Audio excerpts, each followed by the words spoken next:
Bienvenidos a Reavivados por su palabra, donde nos sumergimos en la palabra de Dios y exploramos su significado y aplicación en nuestra vida diaria. Hoy vamos a reflexionar sobre Jueces capítulo 7, buscando inspiración y dirección para vivir de acuerdo con su voluntad. Quédate y juntos participemos en esta experiencia espiritual.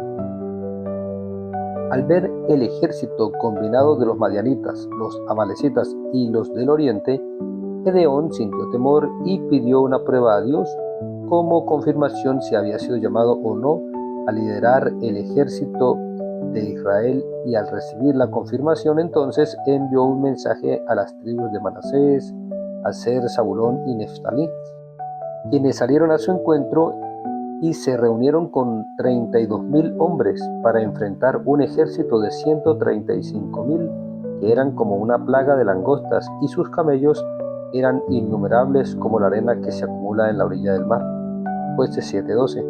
Pero Dios declaró: el pueblo que está contigo es mucho. A nuestros ojos, un ejército pequeño es sinónimo de debilidad, pero a los ojos de Dios, un ejército grande puede ser un estorbo. Dios le dijo a Gedeón que si enfrentaba al ejército enemigo y obtenía de ese modo la victoria, Israel aún podía gloriarse diciendo: mi mano me ha salvado. Por eso Dios redujo el ejército a 10,000 hombres y luego solamente a 300. Un ejército tan diminuto enfrentando a un ejército tan numeroso sería una prueba irrefutable de que las batallas espirituales no se ganan con ejército, ni con fuerza, ni con espada, sino con mi espíritu, dice Jehová. Zacarías 4:6. Así ocurre en la vida cristiana, pues Dios a veces permitirá que quedemos sin recursos, sin fuerza, sin números, para que aprendamos que la victoria no proviene de nuestras capacidades, sino de su mano poderosa. Esto debido a que es nuestra tendencia a atribuirnos los logros de nuestros esfuerzos, que si bien es cierto son reales, tienden a desplazar a Dios, ignorando que Él es el que hace posible cada uno de nuestros movimientos. No fue fácil para Gedeón creer que solo con 300 hombres obtendría la victoria. La lógica y la razón podían decirle que era imposible, y lo más normal era que estuviera preocupado de cómo podría ganar. Por lo que, para fortalecer a su siervo, Dios le indicó que fuera y espiara en el campamento de los madianitas, y allí escuchó a un soldado relatando un sueño a su compañero. Aquel sueño escuchado por Gedeón en el campamento madianita fue la confirmación divina de que, a pesar de su pequeño ejército, obtendría la victoria.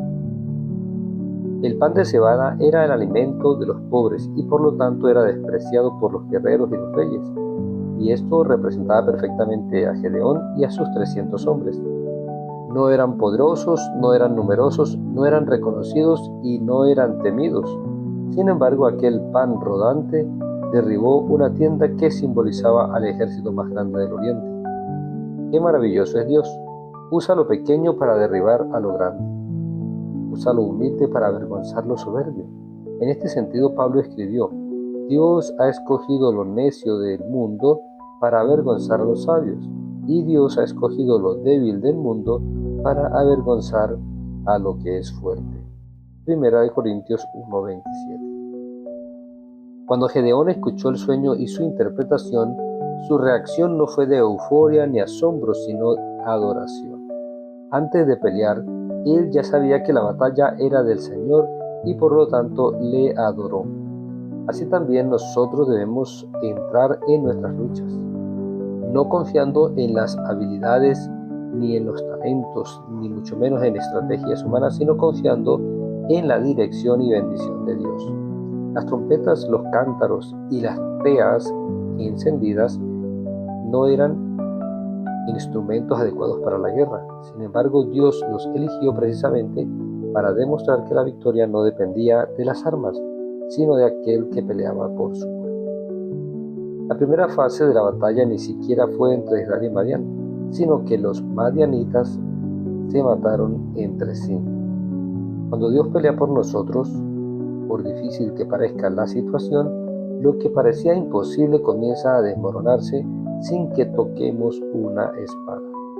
Así que el llamado de Dios es a pararnos firmes, obedecer, creer y ver cómo el Señor obra poderosamente en nuestra vida. No importa si te sientes como un pan de cebada, débil, despreciado y rechazado, pero si crees en Dios y su palabra, la victoria está asegurada. Y tal como ocurrió con Israel, lo que comience como un pequeño grupo puede inspirar a los temerosos y a los despistados. Cuando un pequeño grupo consagrado avanza bajo la dirección de Dios, inspira a muchos a unirse a la misión. Así ocurrió con los apóstoles, con los valdenses, con los reformadores y con el movimiento adventista. Y así ocurre hoy en iglesias pequeñas, que aunque parezcan pan de cebada, derriban fortalezas espirituales cuando actúan bajo la dirección del Espíritu Santo. Recuerda que Dios puede hacer más con 300 consagrados que con 32.000 temerosos, despistados y autosuficientes. Si Dios está de tu lado, aun siendo un pan de cebada, tú puedes derribar muchas tiendas.